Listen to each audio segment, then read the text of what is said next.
అందరికీ నమస్తే అండి. Welcome to SMR property. Present నేను రాజమండ్రి రూరల్ తొర్రేడు దగ్గర ఉన్న ఉండేశ్వరపురం విలేజ్లో ఉన్నానండి.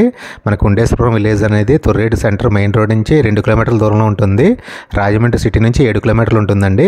మనకు ఉండేశ్వరపురం ఊరి మధ్యలో రామలయ్య వెనక వీధిలో 121 గజాల్లో కట్టిన ఈస్ట్ ఫేసింగ్ హౌస్ మనకు సేల్కి వచ్చిందండి. ఇప్పుడు మీరు చూస్తున్న హౌస్ అండి. తక్కువ బడ్జెట్లో కావాలనుకున్న వాళ్ళకి చాలా బాగుంటుందండి. ఇది 2 BHK హౌస్. ప్రైస్ వచ్చి 18 లక్షలు చెప్తున్నారండి. ఇది రిజిస్టర్డ్ హౌస్ అండి. రిజిస్ట్రేషన్ కూడా అవుతుంది, బ్యాంక్ లోన్ కూడా వస్తుందండి. ఇది 2 BHK హౌస్, 121 గజాల్లో కట్టిన ఈస్ట్ ఫేసింగ్ హౌస్. ప్రైస్ వచ్చి 18 లక్షలు చెప్తున్నారండి. ప్రైస్ ఫిక్స్డ్ అని చెప్పారు. ఈ హౌస్ పూర్తి వీడియో చూడాలనుకుంటే ఈ వీడియో యొక్క డిస్క్రిప్షన్లో మీకు లింక్ ఇస్తానండి, తప్పకుండా మీరు చూడవచ్చు. ప్రజెంట్ మీరు చూస్తుంది మాస్టర్ బెడ్రూమ్ అండి. 2 బెడ్రూమ్స్. ఇది అటాచ్డ్ బాత్రూమ్స్ ఉండవండి, బయట కామన్ బాత్రూమ్ ఉంటుంది. ఇది లివింగ్ హాల్. ఇది నెక్స్ట్ మీరు చూస్తుంది సెకండ్ బెడ్రూమ్ అండి. ఎవరికైనా హౌస్ నచ్చి చూడాలనుకుంటే స్క్రీన్ మీద డిస్ప్లే అవుతున్న మా నెంబర్ కాల్ చేయండి. హౌస్ చూపిస్తాము, హౌస్ ఓనర్ గారితో మాట్లాడిస్తాము.